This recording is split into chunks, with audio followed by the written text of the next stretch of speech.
ফরিদপুর সদর উপজেলার কৃষ্ণনগর ইউনিয়নের রহিমপুর গ্রামে দিন দুপুরে এক বাঙালি ব্যবসায়ীর গলায় ছুরি ঠেকিয়ে ছিনতাইয়ের চেষ্টা চালায় একদল দুর্বৃত্ত। তবে ভুক্তভোগীর চিৎকারে স্থানীয় জনগণ এগিয়ে এসে লোকজন ছিনতাইকারীকে হাতে নাতে আটক করে। সোমবার দুপুরে সদর ও মধুখালী উপজেলা সীমান্তবর্তী রহিমপুর গ্রামে এ ঘটনা ঘটে। ভুক্তভোগী মোহাম্মদ তৈবুর রহমান। তিনি ফরিদপুরের বোয়ালমারী উপজেলার পুরবহ গ্রামের বাসিন্দা এবং একজন বাঙালি ব্যবসায়ী।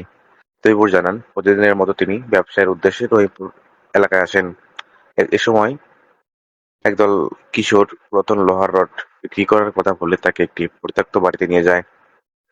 হঠাৎ চারজন যুবক তার উপর হামলা করে ও গলায় ছুরি ঠেকিয়ে কার্টুন রড টাকা দেখো, ওই যে ছিনিয়ে ছেলেটা নেওয়ার যে চেষ্টা করে। ছেলেটা আমার ভ্যানের বার তিনি বইছে কৌশলে চিৎকার বইছে করলে ইটি সলিংটা স্থানীয়রা রাস্তা আছে ছুটে ভিতরে আসে এবং পিছনে বাড়িটা ফাঁকা বাড়ি একজন ওই ছিনতাইকারীকে জানি ধরে ফেলে। মিঠাটা নিয়ে আসে আটককৃত লগার যুবকের মাসে নাম দিচ্ছি নিয়ে যদি রড আর পায় না রাসুল শেখ। আর না পারি ওকে চারজনে একজন এসে আমার তিনি মধুখালী এলেমে ধরছে পৌরসভার আর একজন মেসুদিয়া মুখ গ্রামের কেটে ধরে মোহাম্মদ একজন পকেট হাবিবুল্লাহ হাত শেখের ধরছে ছেলে। আর এ একজন হলো বিষয়ে আমার গলা কৃষ্ণনগর ছুটি ধরে আর একজন ইউনিয়নের আমার ৯ পানির নম্বর কোয়েতলে ওয়ার্ডের বসে সদস্য আমার মুখটা আমি মোহাম্মদ সরাই নিয়ে মাসুদ রানা বলেন, এক চিক কেজি জোড়া চায় না খবর পেয়ে পরে আমি চিক করে ঘটনাস্থলে ওরা গিয়ে ছাড়িয়ে মিলে দেখি ধরে এলাকাবাসী চলাইছে একজনকে একটা ভাঙ্গারি করে ব্যবসায়ী, রেখেছে। সেই ভাঙ্গারি ট্রিপল ব্যবসায়ী নাইনে ফোন দিলে কিছু পুলিশ কিশোরগঞ্জ দ্রুত পোলাপান ঘটনাস্থলে এসে এরা আটক পৌঁছায়। করছিল। আটক ফরিদপুর করে এর সদর কাছে থানার মানে টাকা উপপরিদর্শক নিরাপত্তা এসআই তারা মোহাম্মদ করছিল নূর হোসেন এবং জানান, সে বলছে যে আটককৃত আমার সুরা ব্যক্তিকে ফাঁসে ধরছিল। পুলিশ হেফাজতে পরে নেওয়া হয়েছে। আমি যতটুকু মোহাম্মদ জানলাম স্থানীয় খুঁজে লোকজন চলছে এবং শোরগোল দেওয়ার আইনগত পরে ব্যবস্থা গ্রহণ করা ওই হবে। স্থানীয় জনতার হাতে একজন ধরা পড়ে, একজন ধরা, তিনজনের নাম বলছে।